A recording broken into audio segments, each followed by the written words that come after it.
Bien, bienvenidos nuevamente. Hoy vamos a comenzar con un tema un tanto paradigmático.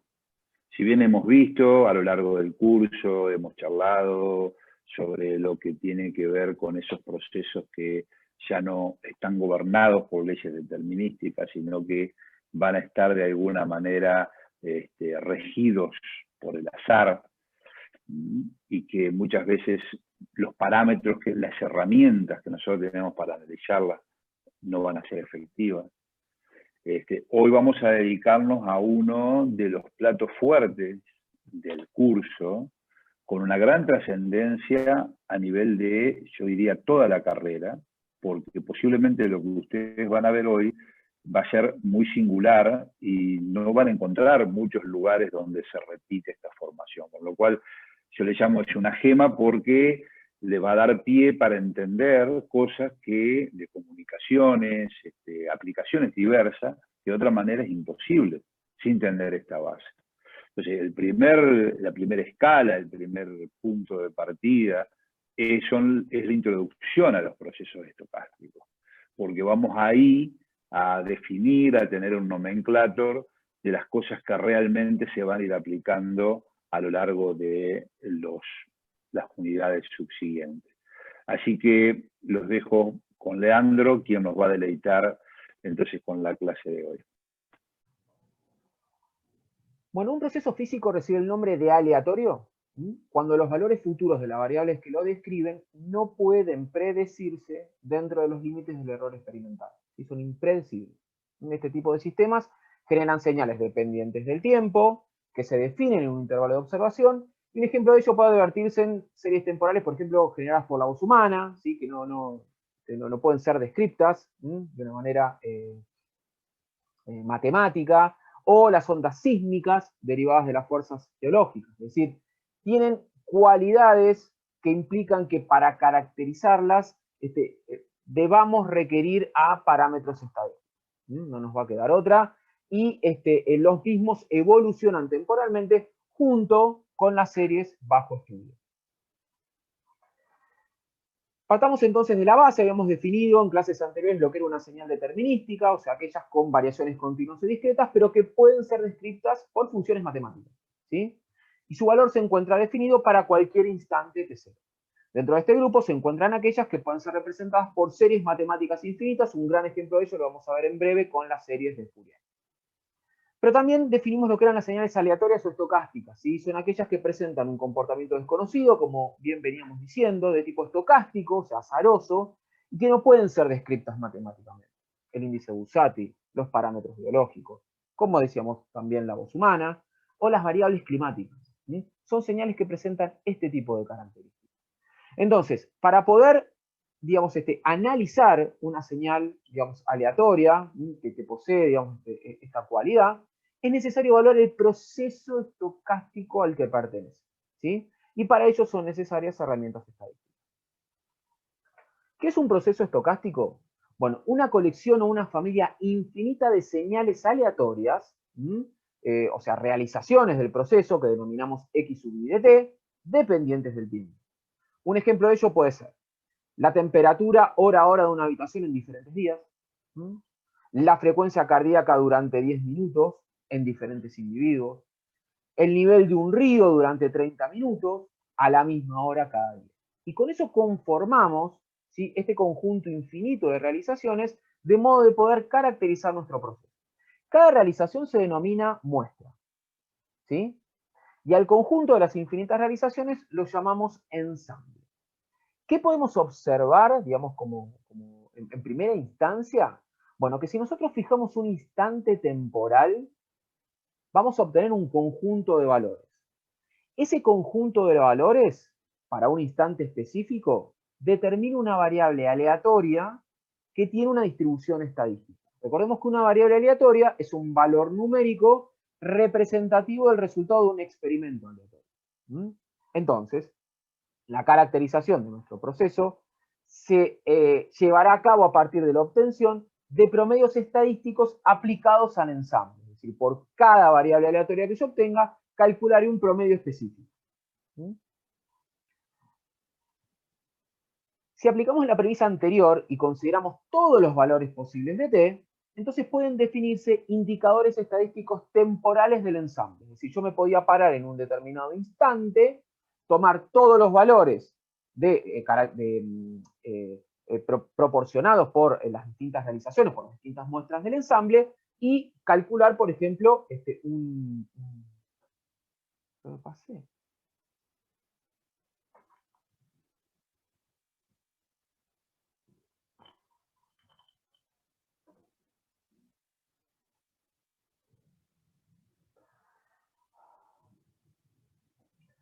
Bueno, un primer indicador lo constituye la media del ensamble, ¿sí? Es el valor esperado mu sub t sub i, es decir, yo me paro en un instante específico y calculo el promedio de todas las muestras, ¿sí? Obviamente tenemos infinitas realizaciones, deberemos dividir, o sea, calcular un límite con n tendiendo a infinito, y ahí obtener un promedio representativo de ese instante. Puedo calcularlo en otro instante y probablemente no me dé igual. El proceso es impredecible, pero sí necesito las infinitas realizaciones del ensamble, ¿sí? Esto de ir tomando mediciones, características y digamos, representarlas una a otra en términos de obtener un conjunto infinito. En la práctica es dificultoso hacer eso, ¿sí? Porque no tenemos una cantidad infinita de muestras. Entonces lo que se hace es aproximar a la media ensamble o, digamos, cualquier otro parámetro estadístico a partir de un conjunto finito de muestras. Y hay una posibilidad más, que es aproximarla a partir de promedios temporales que ocurren, o sea, obtenidos de las propias muestras. Pero eso es en condiciones particulares. Si aplicamos la premisa anterior y consideramos todos los valores temporales posibles, todo el rango t, podemos definir indicadores estadísticos temporales del ensamble, es decir, un promedio lineal temporal, que nos va a definir un promedio para cada valor de t, un promedio cuadrático temporal, que implica, digamos, efectuar la misma, o sea, utilizamos aquí el operador valor esperado, que ya conocen, utilizamos la misma metodología, pero elevamos los valores de la variable aleatoria al cuadrado, o si no, podemos calcular la varianza temporal, ¿sí? Que cuantifica la dispersión de los datos en torno del promedio lineal, en términos del cuadrado de la desviación, ¿sí? Entonces tomamos el valor específico en el tiempo, le restamos el valor esperado en ese tiempo, lo elevamos al cuadrado y calculamos entonces la varianza. El promedio lineal temporal constituye un promedio de primer orden, un momento, perdón, de primer orden, mientras que el promedio cuadrático y la varianza se corresponden con momentos de segundo orden, es decir, tenemos los valores de la variable aleatoria elevados al cuadrado. Vamos a un ejemplo, ¿sí? Vamos a lanzar una moneda secuencialmente 3 veces, ¿sí? Una vez por segundo, y vamos a construir un ensamble con 8 realizaciones. Es decir, la tiro 3 veces, después la voy a tirar 3 veces, después la voy a tirar 3 veces, y así sucesivamente para construir nuestro ensamble ficticio, ¿sí? Entonces, la idea es analizar el promedio temporal.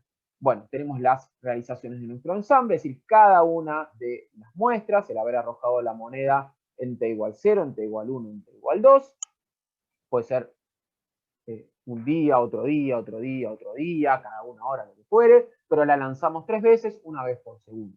Si queremos calcular el promedio temporal, entonces tomamos cada una de las columnas, es decir, yo me tengo que fijar un instante, por ejemplo, t igual 0, y calcular el promedio.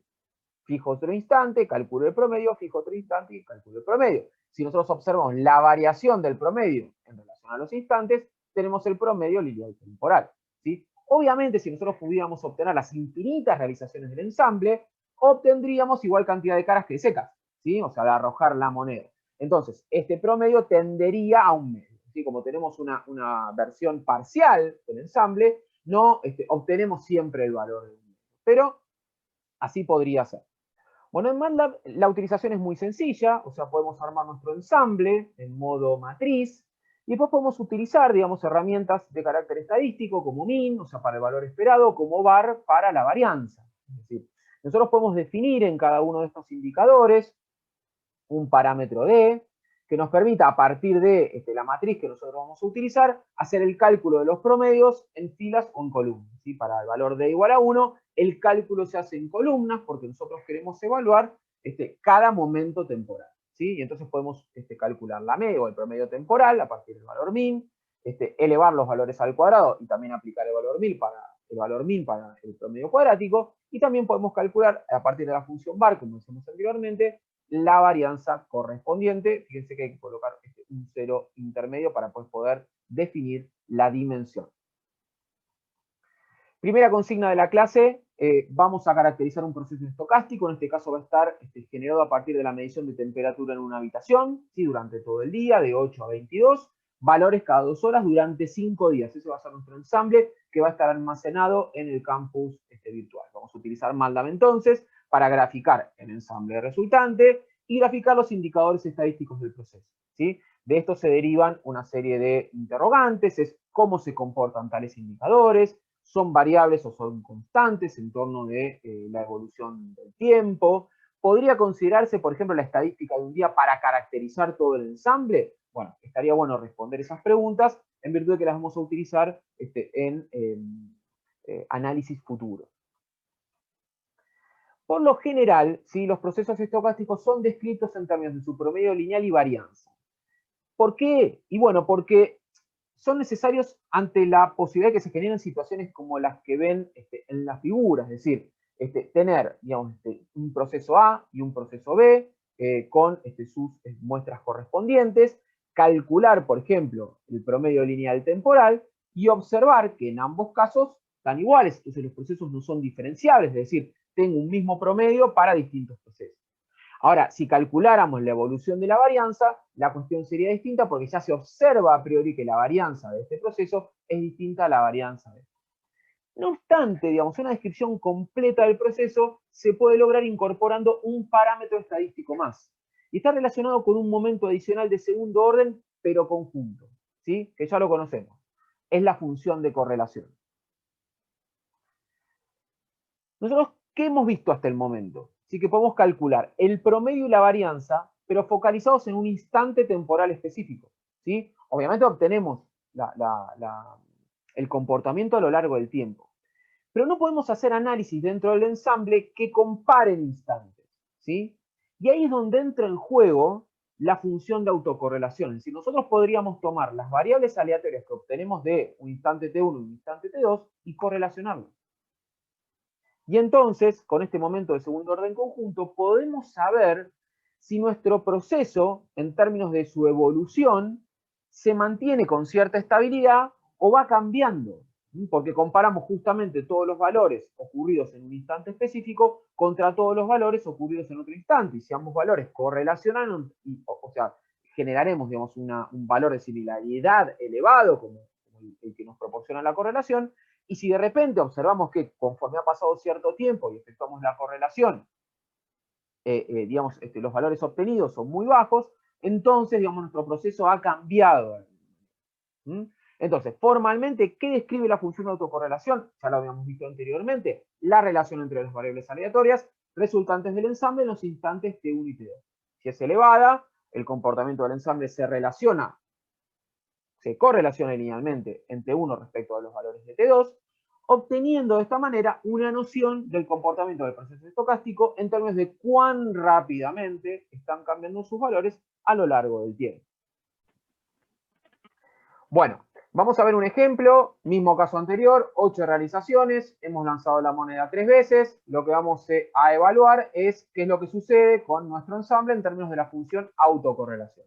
Entonces, la función de autocorrelación se define para dos instantes específicos, ya sea podemos utilizar el soporte continuo como discreto, en este caso el tiempo está discretizado. Y entonces tenemos que efectuar, digamos, una operación muy sencilla que se basa en fijar un tiempo, fijar el otro y efectuar el producto de un valor contra el otro y llevar a cabo la suma de todos los resultados. Es decir, que si nosotros queremos evaluar la autocorrelación en el instante 0 respecto al instante 1, entonces haremos la cuenta 0 por 1, 1 por 0, 1 por 1, 0 por 0, 1 por 1, 1 por 0, 0 por 0 y 1 por 1 y sumamos todos los resultados.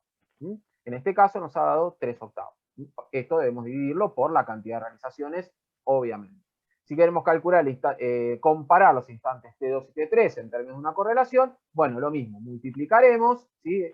T1 respecto de T2, 1 por 1, 0 por 1, 1 por 0, 0 por 1, y así sucesivamente hasta después efectuar la suma total y obtener el resultado.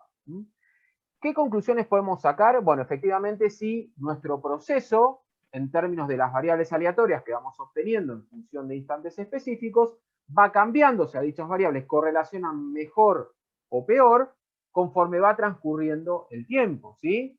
Como vemos, si nosotros efectuamos la autocorrelación para el mismo instante, lo que obtenemos es en este caso no están dadas las condiciones, pero sería un valor máximo, o sea, el parecido de la variable aleatoria a sí misma es el máximo que uno puede obtener, y entonces si ese parecido, digamos, va disminuyendo, efectivamente nuestro proceso está cambiando en términos del paso del tiempo, pero si se mantuviera constante habría cierta estabilidad de la cual podríamos aprovecharnos para efectuar algunas otras operaciones.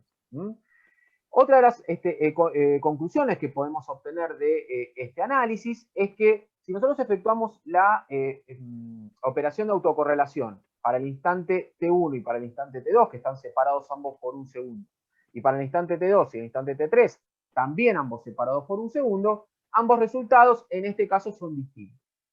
Vamos a ver más adelante que es importante que eso ocurra, es decir, tener la posibilidad de que la autocorrelación solo dependa de los tiempos de separación entre instantes, en términos de la comparación, y no del momento en que estamos haciendo la misma.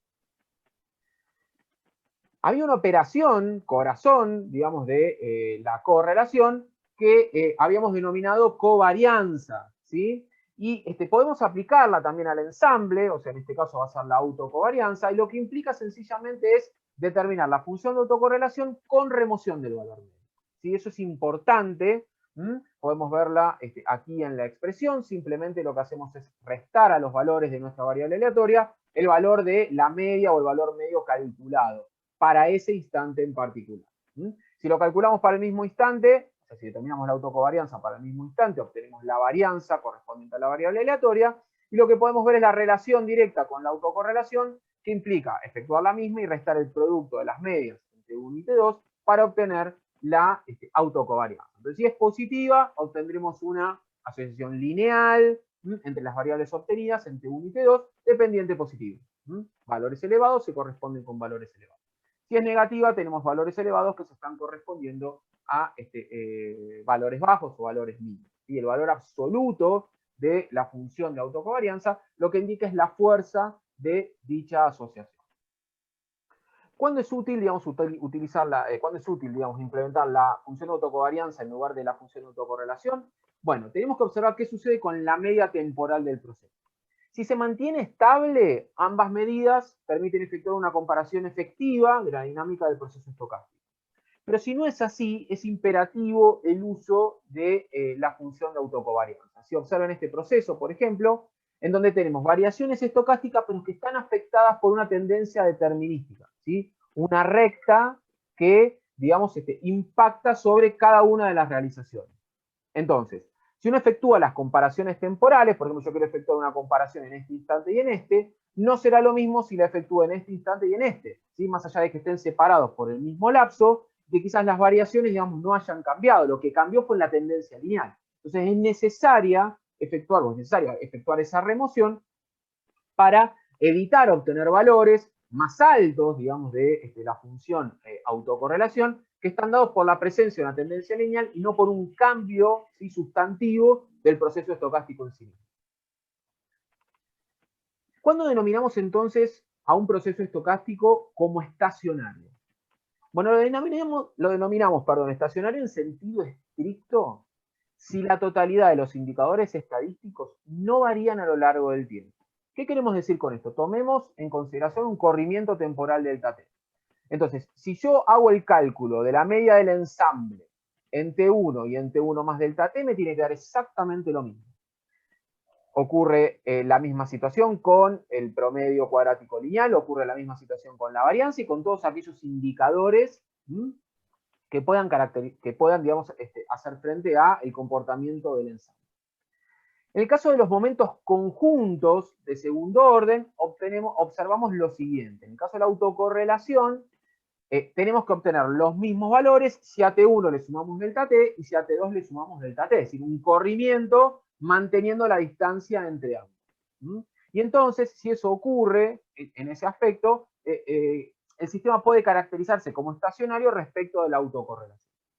Ahora bien, digamos, o sea, si observamos, digamos, esta última apreciación, la función de autocorrelación o la autocovarianza termina dependiendo de la diferencia entre T1 y T2 cuando el proceso es estacionario, es decir, la posibilidad de correr T1 y T2, un delta T en ambos casos, y observar que obtenemos exactamente el mismo valor, implicará que obtengamos valores diferentes si la diferencia entre T1 y T2 varía.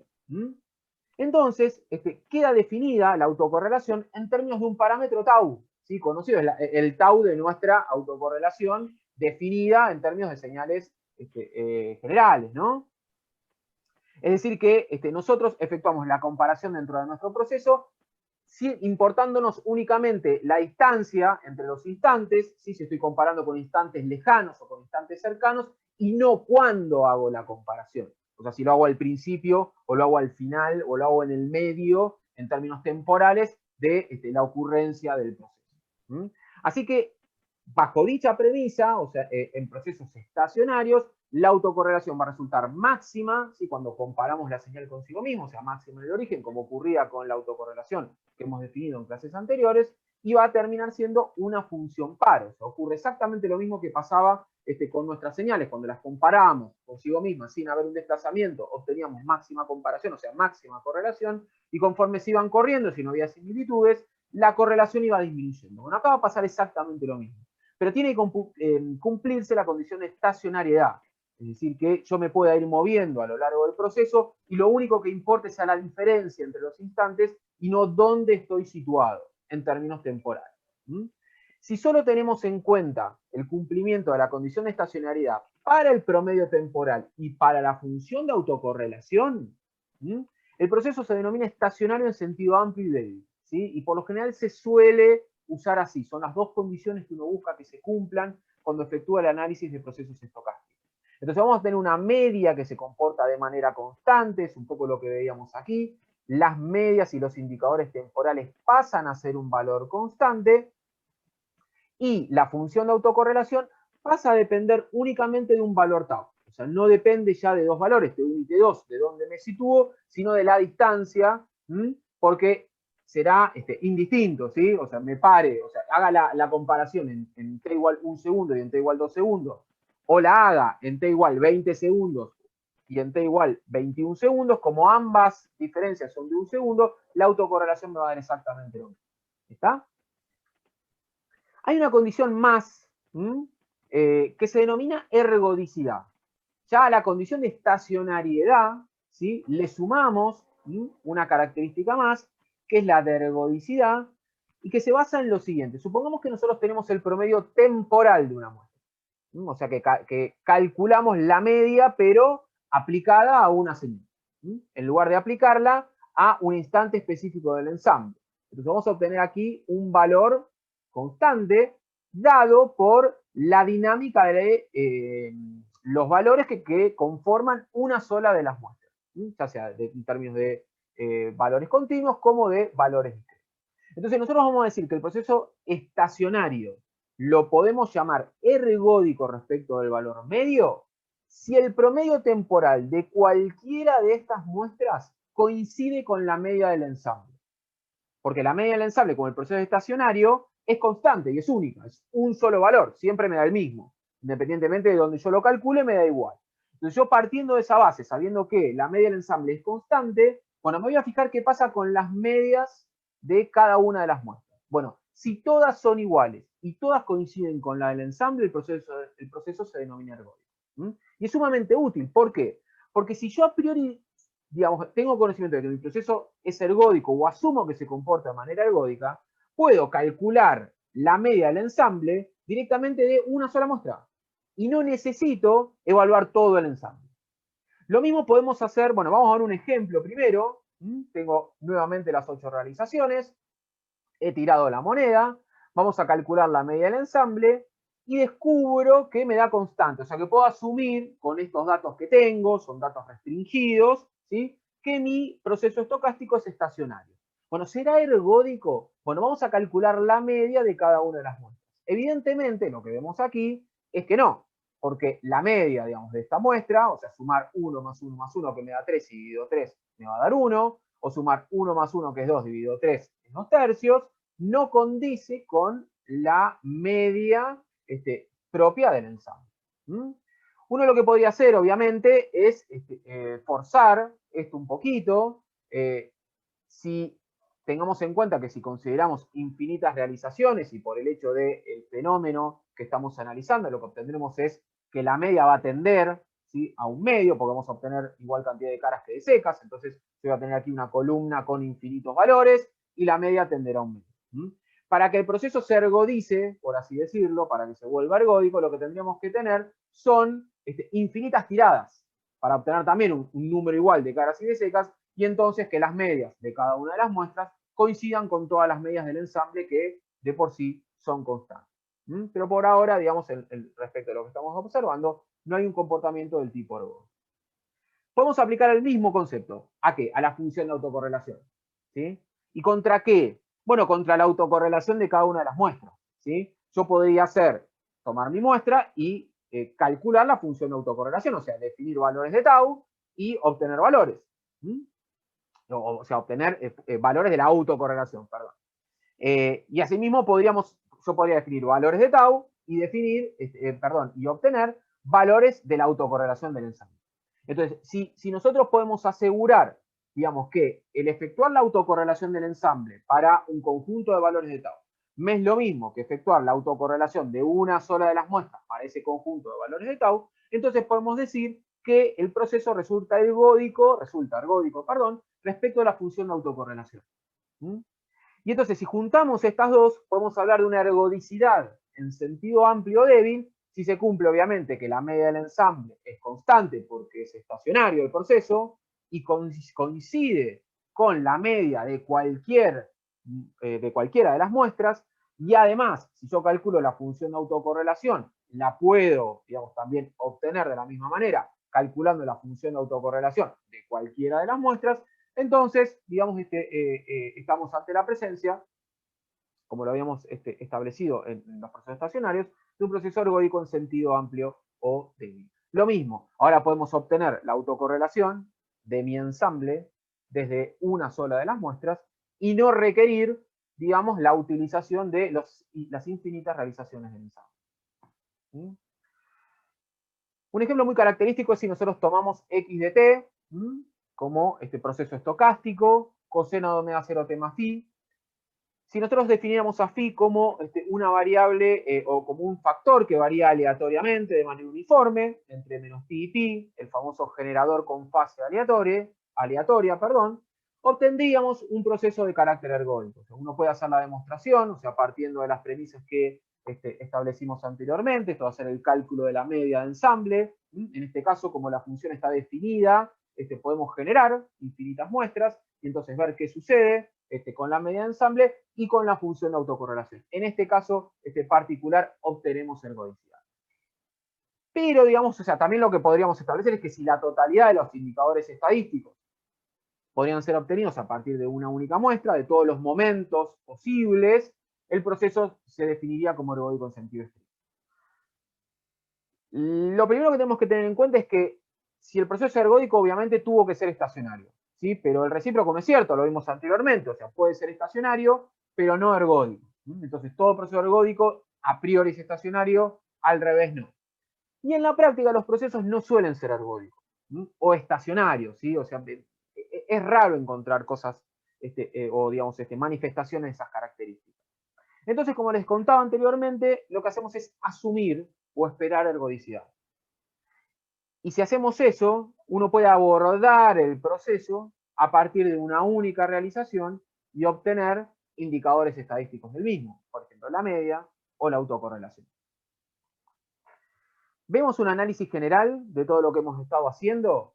Esto de caracterizar nuestro proceso estocástico a partir de sus realizaciones.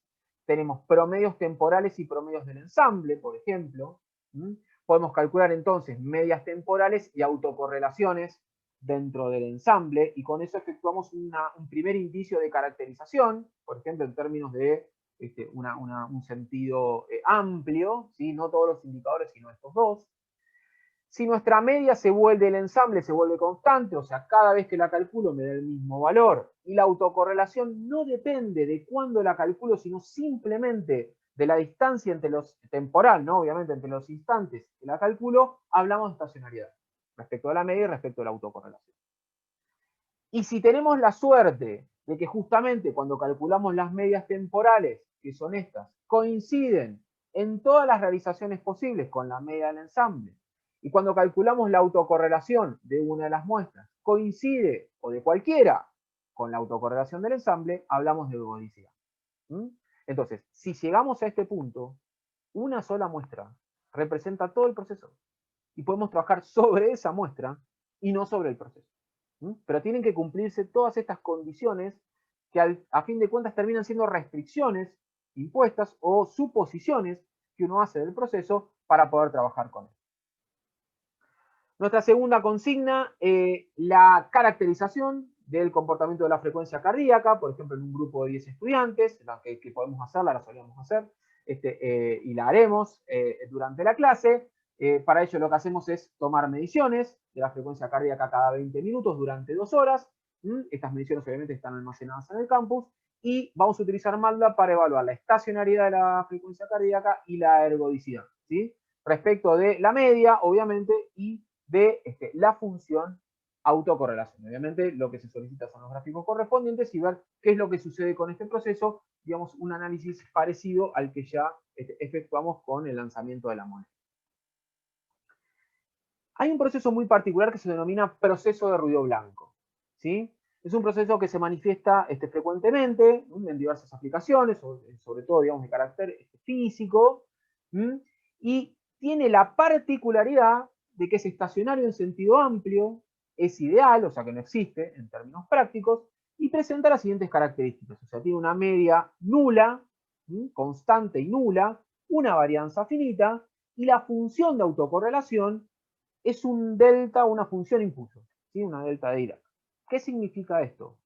Que el parecido del proceso, ¿sí? O la correlación, cuando nosotros efectuamos la función de autocorrelación de las sucesivas muestras del ensamble, digamos, obtenemos correlación cero para cualquier diferencia temporal, excepto cuando hacemos la correlación o la comparación en ese mismo instante.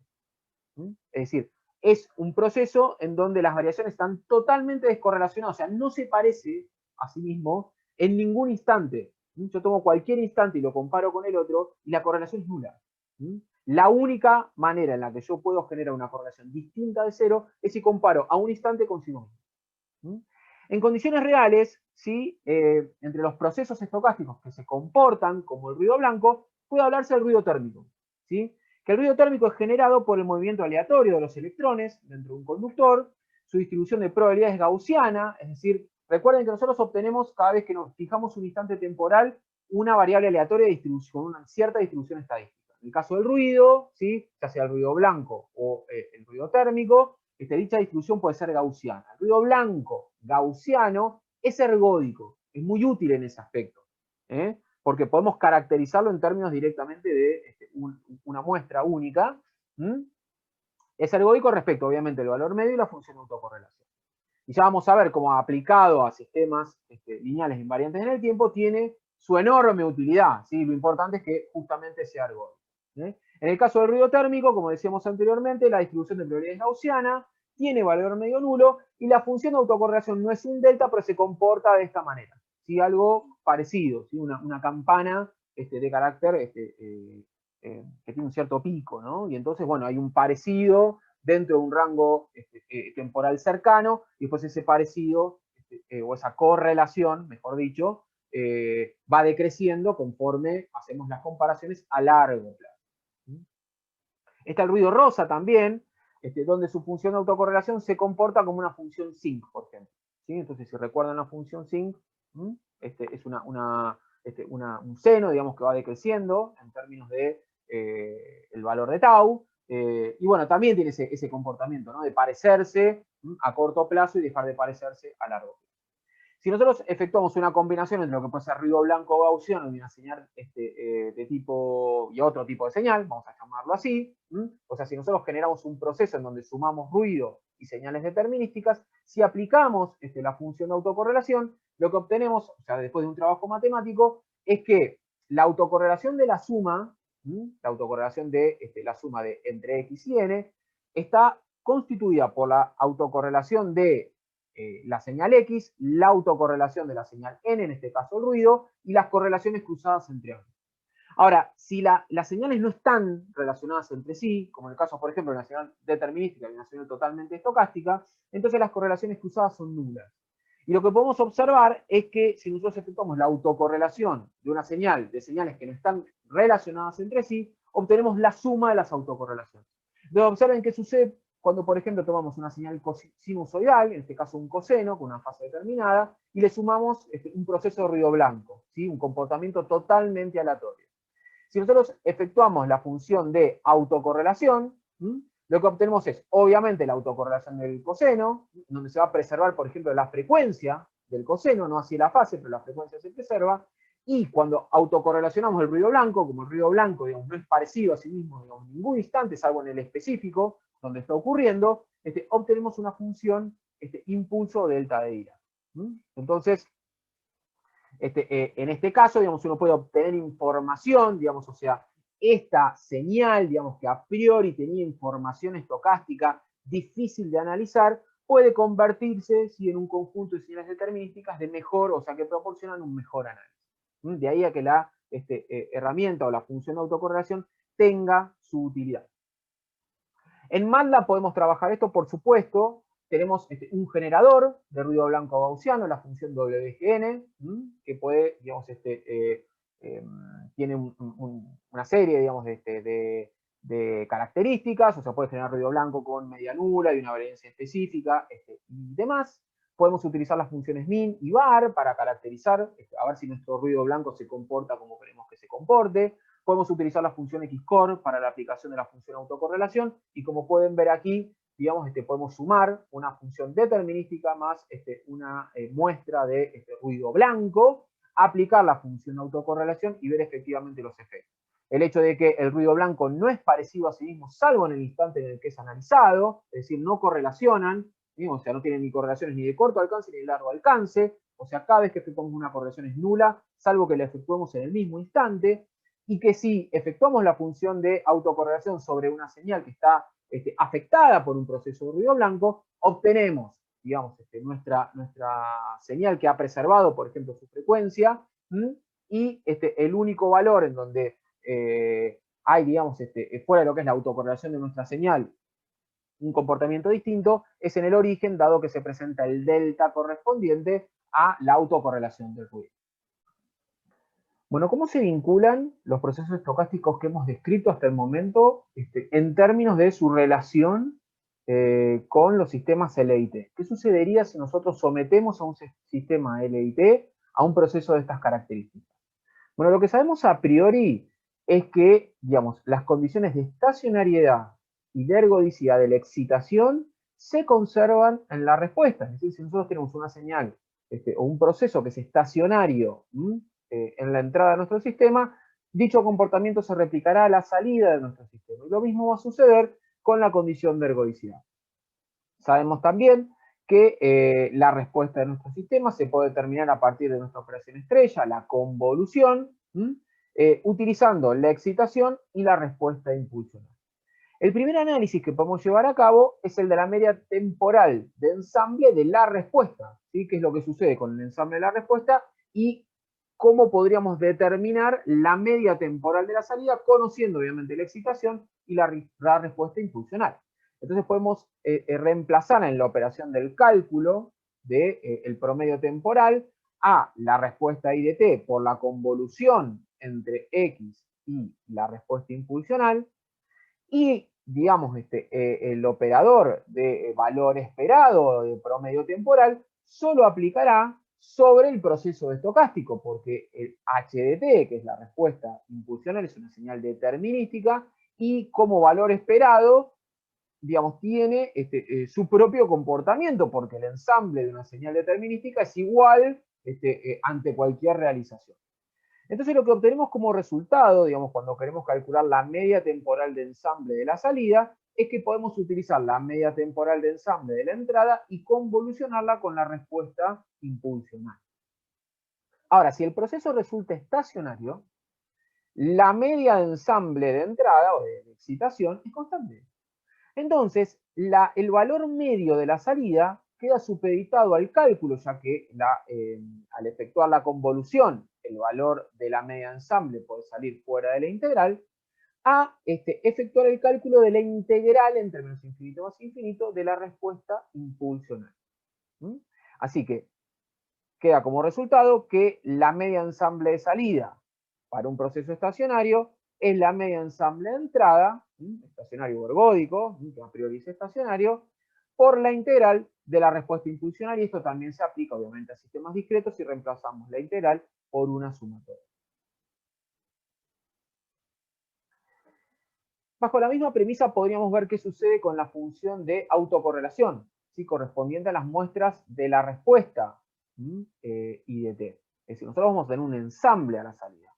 ¿Qué sabíamos a priori de clases anteriores? Bueno, que la autocorrelación, digamos, de salida, si yo tomo la señal de salida de un sistema y calculo su autocorrelación, la puedo expresar como la autocorrelación de la entrada y la autocorrelación convolucionada por la autocorrelación de la respuesta impulsional. Es decir, extrapolamos el comportamiento de relacionar entrada y salida a través de la convolución, pero en términos de las autocorrelaciones. Pero eso nos es sumamente útil ahora, porque los procesos que nosotros caracterizamos requieren, digamos, del cálculo de la autocorrelación. ¿Sí? En términos de señales determinísticas no era necesario o no resulta necesario a priori, pero en el caso de los procesos estocásticos sí. Entonces, directamente, si nosotros asumimos ergodicidad, hablamos de estacionariedad, podemos utilizar una sola muestra de nuestro ensamble y, digamos, a partir de calcular la función de autocorrelación y convolucionarla con la autocorrelación de la respuesta impulsional, obtener la autocorrelación del ensamble de la salida. Por otra parte, también sabíamos que en cualquier sistema LIT, si nosotros efectuamos la correlación cruzada entre entrada y salida, lo que obtenemos es la convolución de la autocorrelación de entrada por la respuesta, la convolución de la autocorrelación de la señal de entrada contra la respuesta impulsional reflejada, o sea, invertida temporalmente, ¿sí? Reflejada respecto del su eje de ordenadas, que puede cambiar obviamente de signo si calculamos la correlación cruzada y X. ¿Para qué nos es útil esto en procesos estocásticos? Bueno, particularmente porque si nuestro proceso es estacionario, y justamente es un proceso de ruido blanco, es decir, que es ruido blanco gaussiano y es ergódico, su función de autocorrelación está representado por una función impulso, ¿sí? O sea, afectada por una constante. Entonces, si nosotros colocamos ruido blanco a la entrada de un sistema LIT, la correlación cruzada, entrada y salida, implicará efectuar la convolución entre la autocorrelación de entrada, que va a ser un delta, y la respuesta impulsional.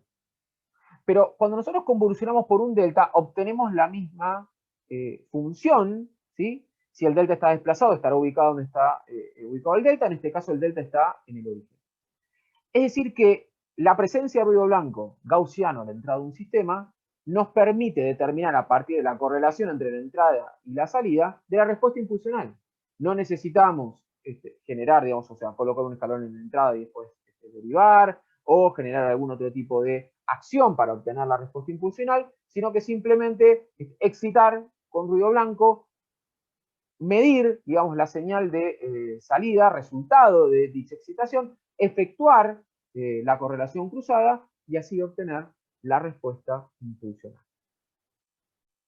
Última consigna de la clase, tenemos un sistema LIT, tiene una respuesta impulsional específica decreciente, una respuesta impulsional característica de un sistema de primer orden, es excitado con una señal aleatoria, X de t, que proviene de un proceso estocástico ergódico, de ruido blanco, tiene una media determinada, o sea, una media nula, que deberemos verificar, y por supuesto una función de autocorrelación caracterizada por una función impulso. Lo que se pide obviamente es calcular el valor medio de la salida, la función de autocorrelación correspondiente a la salida y evaluar el contenido energético en función de ese resultado. Recordemos que las funciones de autocorrelación proporcionan energía o potencia cuando se las evalúa en el origen. Utilizar MATLAB para verificar todos estos resultados. La idea es generar nuestra muestra de ruido blanco gaussiano a través de la función WGN, como vimos anteriormente, y aplicamos convolución para obtener la salida en términos de la entrada. Terminamos entonces con la clase de hoy, digamos que ha sido intensa, la caracterización de procesos estocásticos en todo su esplendor, el hecho de trabajar con una representación en términos de realizaciones de carácter infinito de nuestro proceso y poder calcular indicadores estadísticos, esa es toda la clave. Ya sea en términos de promedios, temporales vinculados de primer orden o de segundo orden, o promedios temporales de conjuntos, ¿sí? Cuando hablábamos de la función autocorrelación. Si observamos características tales como que la media temporal de nuestro proceso se mantiene constante o la autocorrelación deja de depender del momento en que la calculo y solo depende de la diferencia entre los instantes que considero, podemos hablar de estacionariedad y, como decíamos anteriormente, si los promedios de cualquiera de las muestras coinciden con las del ensamble o la autocorrelación de cualquiera de las muestras coinciden con la autocorrelación del ensamble, hablamos de ergodicidad, ¿sí? Definimos lo que era un proceso de ruido blanco, ¿sí? Que es de gran utilidad en lo que es procesamiento de señales y sistemas, o sea, tiene múltiples aplicaciones. La posibilidad de aplicar la función de autocorrelación sobre, digamos, señales que han sido afectadas por proceso de ruido blanco, y la posibilidad de utilizar nuestros procesos estocásticos o evaluar la presencia de nuestros procesos estocásticos ante sistemas lineales e invariantes en el tiempo. ¿Qué es lo que sucede con la media de la salida en términos de la media de la entrada? ¿Qué es lo que sucede con la autocorrelación de la salida en términos de la autocorrelación de entrada? ¿Sí? Entonces, todo este bagaje teórico, digamos, y práctico a la vez, nos sirve, digamos, para caracterizar todo este nuevo mundo que hemos introducido hoy, pero que tendrá, digamos, sus sucesivas aplicaciones a lo largo del curso. Bueno, por mí, he llegado, digamos, al final. ¿Le parece que cerremos? Por supuesto, creo que ha sido una clase intensa por la cantidad de nuevos conceptos, por supuesto, obviamente, pero que se han dado en forma integral. Yo veo como que queda perfectamente marcado los diferentes abordajes y nuevas nociones, como por ejemplo lo que tenemos ahora como ruido blanco o herramientas tales que nos van a permitir caracterizar procesos que hasta ahora eran prácticamente indescifrables. Así que también me despido, lo felicito, Leandro, muy buena clase, excelente diapositiva, y nos veremos la próxima.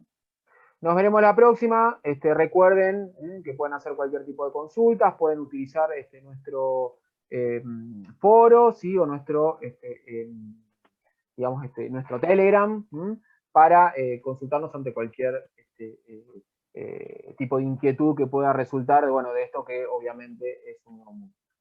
Así que hasta la próxima. Que pasen bien.